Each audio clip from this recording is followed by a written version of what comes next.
আপনার আমার ট্যাক্সের টাকায় জগন্নাথ মন্দির করছে, যাক মন্দির মেনে নেওয়া হলো। তারপর আবার সেখানকার পুজোর প্রসাদ আবার এমআর ডিলারদের মাধ্যমে মুসলমানদের বাড়িতে পাঠাচ্ছে।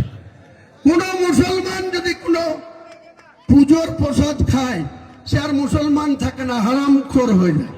হয় কি হয় না?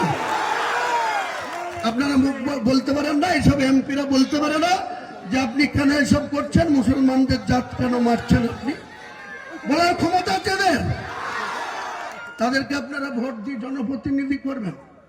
তারা আপনাদের ভোট নিয়ে সিংহাসনে বসে শুধু ঢাক গুড়গুড় করবে আর লোকের পিছনে কথা বলবে। এদের বিরুদ্ধে কিন্তু আমার জিহাদ।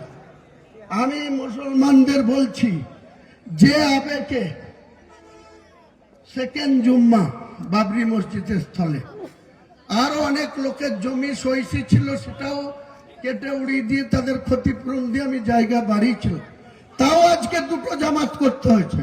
প্রথম দিনও দুটো জামাত হয়েছিল, আজও দুটো জামাত হয়েছে। আমি এই 90টা মুসলমান অধিষ্ঠিত সিটে মুসলমানদের একটাই বলবো, শুধু ভাই আপনাদের ঝা চকচকে মসজিদ, মার্বেলের মসজিদ, এসি লাগানো ঘর, আল্লাহর সেই ঘরটি আপনারা ওই জমিতে নামাজ পড়তে যাচ্ছেন। আল্লাহ নিশ্চয়ই আপনাদের হিদায়াত দিয়েছে, আল্লাহ নিশ্চয়ই আপনাদেরকে ভালোবেসে এখানে পাঠাচ্ছে।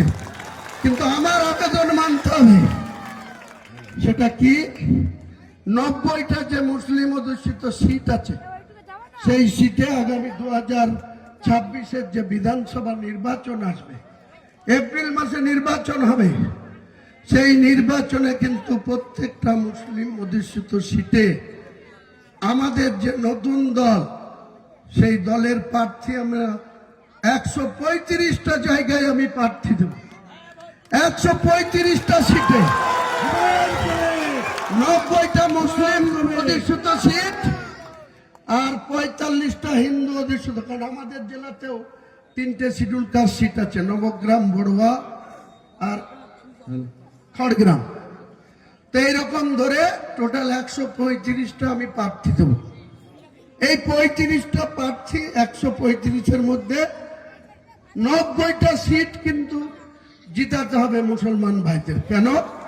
এই বাবরি মসজিদ 33 বছর আগে 6 ডিসেম্বর 1992 সাল মাত্র 2 থেকে 2.5% উগ্র হিন্দুত্ববাদ মুরলীমোহন যোশী, বিজেপির নেতা, আর এলকে আদবানি, তাদের নেতৃত্বে কংগ্রেসের প্রধানমন্ত্রী পিভি নরসিংহ রাও তখন ভারতবর্ষের প্রধানমন্ত্রী, আর আমাদের বর্তমান মুখ্যমন্ত্রী তখন ক্রীড়া দপ্তরের প্রতিমন্ত্রী। ওই সময় কংগ্রেসের এমপি ছিলেন, উনিও প্রতিমন্ত্রী ছিলেন। দিনের আলোতে কিভাবে বাবরি মসজিদটাকে ধ্বংস করা হয়েছিল, ভেঙে ফেলা হয়েছিল, ডিমোলাইজেশন করে দেওয়া হয়েছিল।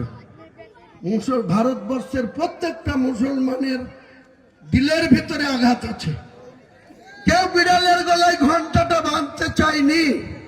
আমি হুমায়ুন কবির আমার জীবনকে তুচ্ছ করে 12/12/2024 সরুলিয়া মাদ্রাসা বেলডাঙ্গার প্রথম ঘোষণা করি যে আমি 2025 সালের 6 ডিসেম্বর বেলডাঙ্গার কোন একটা জায়গা সংগ্রহ করে আমি বাবরি মসজিদের ভিত্তি স্থাপন করব।